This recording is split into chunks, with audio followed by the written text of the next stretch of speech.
Every time General Patton planned an attack, the Germans were already waiting. Ambushes appeared in the exact places American troops were supposed to move, defenses rose exactly where assaults were meant to break through. Patton realized this was no coincidence. Somewhere close to his own headquarters, someone might be handing his battle plans directly to the enemy. By the autumn of 1944, General George S. Patton's Third Army had already built a reputation across Europe.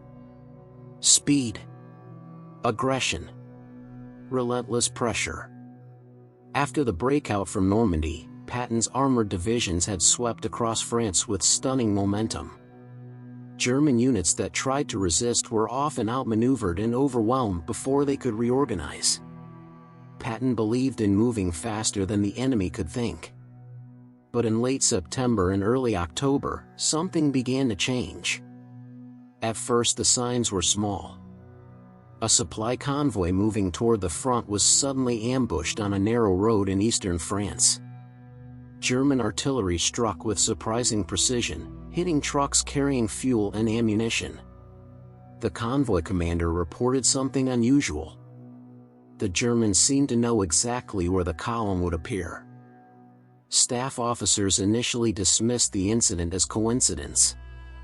The front line was chaotic, and reconnaissance aircraft or patrols could easily have spotted the movement. But then it happened again. And again.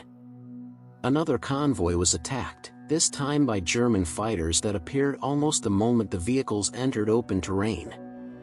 Then one of Patton's infantry divisions advanced toward a wooded ridge believed to be lightly defended. Instead, they walked straight into machine gun nests, anti-tank guns, and pre-registered artillery fire. The German defenses were positioned with eerie accuracy. Inside Third Army headquarters, frustration began to grow. Patton's operational plans were normally unpredictable. He frequently shifted axes of advance, changed objectives at the last moment, and pushed units forward faster than enemy intelligence could react. Yet now the Germans seemed ready. Too ready. During one evening briefing, Patton listened silently as officers described the latest failed operation. Maps covered the walls of the command room. Colored pins marked American divisions pushing toward the German border. Patton studied the map without speaking. Finally he asked a question that changed the mood of the room. Who knew about this attack? The operations officer listed the groups involved: planners, liaison officers, communications staff, and several units preparing the assault. It was a long list. Patton nodded slowly. If the Germans were anticipating these moves so precisely, there were only a few possibilities. Enemy reconnaissance, intercepted radio messages, or something far worse. Someone inside the American planning system might be passing information to the enemy. And if that was true, the danger was not just on the battlefield. It was inside the headquarters itself. From that moment forward, Patton stopped looking only at the front lines. He began looking much closer to home. The more reports arrived from the front, the harder it became to ignore the pattern. German units were not just reacting to American movements, they were anticipating them. Convoys were attacked at road junctions that had only been selected hours earlier. Artillery fire landed on staging areas that were supposed to remain secret until the moment of attack. Even sudden changes in operational direction seemed to meet prepared resistance. Inside Third Army headquarters, the atmosphere began to change. Planning meetings grew quieter. Officers who had once spoken freely now weighed every word. Because if information was leaking, the source had to be somewhere within the chain of planning. Patton understood how dangerous that possibility was. The Third Army headquarters handled enormous amounts of sensitive information: troop movements, attack routes, supply schedules, and radio frequencies. Hundreds of people worked around those plans: officers, clerks, radio operators, drivers, and liaison staff moving constantly between units. Any one of them could unknowingly expose something, or deliberately pass it on. Patton called several senior intelligence officers into a late-night meeting. The room was dimly lit, maps covering the walls like a maze of colored arrows and front lines creeping toward Germany. One officer suggested that German signals intelligence might be intercepting radio communications. Another argued that reconnaissance aircraft could be tracking supply columns. Both explanations sounded reasonable. But Patton was not convinced. He had spent years studying how armies fought and how they spied on one another. What troubled him most was the precision of the German reactions. They were not just discovering American movements. They seemed to know them in advance. Finally, Patton leaned forward across the table and spoke quietly. "If someone is leaking information," he said, "we're not going to find them by asking questions." The officers exchanged uneasy glances. Investigating every person connected to the headquarters could paralyze the entire army. Thousands of soldiers depended on the speed of Patton's command structure. A massive investigation would create fear, suspicion, and chaos.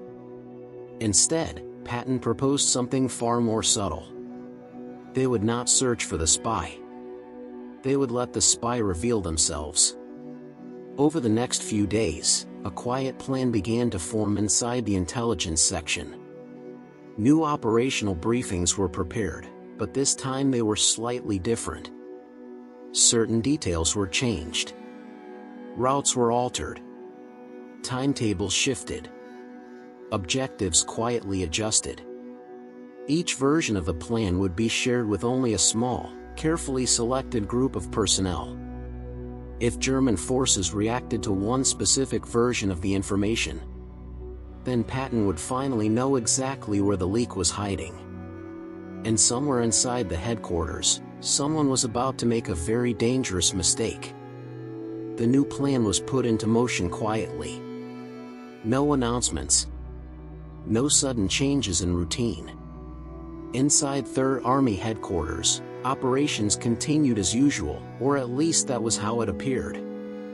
Behind the scenes, however, Patton and a small group of intelligence officers were carefully preparing their trap. Several upcoming operations were selected as tests. For each one, the planning staff created multiple slightly different versions of the same battle plan. In one version, a supply convoy would move along a northern road. In another, the convoy would travel several miles farther south. One briefing described an armored thrust aimed toward a small village near the forest line. Another version moved the attack toward a nearby crossroads instead. The differences were small, subtle enough that no one receiving the briefing would suspect anything unusual. But those small differences were exactly what Patton needed. Each version of the plan was distributed to a specific group of personnel, certain liaison officers, communications staff, or logistics coordinators who needed the information to do their jobs. No single person received all the versions. And no one outside the intelligence team knew that the plans had been altered. Then they waited. For several days, nothing happened. Operations moved forward without major incident. Convoys reached their destinations. Patrols reported normal German activity along the front. Some officers began to wonder if Patton's suspicions had been exaggerated. But Patton was not the kind of man who abandoned a theory easily. "Give it time," he reportedly told his staff. Then, one cold morning, the first signal arrived. A convoy following one of the test routes came under sudden artillery fire while passing through a small valley road. The attack was fast, accurate, and devastating. German guns had already been aimed at the exact stretch of road the trucks were using. When intelligence officers compared the ambush location with the different versions of the convoy plan, the result immediately caught their attention. Only one of the briefings had listed that specific road. and only a small group of personnel had received it. The room fell silent as the officers studied the documents. For the first time, the list of possible suspects had become dramatically smaller. But Patton did not act yet. One incident could still be coincidence. They needed confirmation. So the trap remained in place. More altered plans were quietly distributed. More operations were prepared.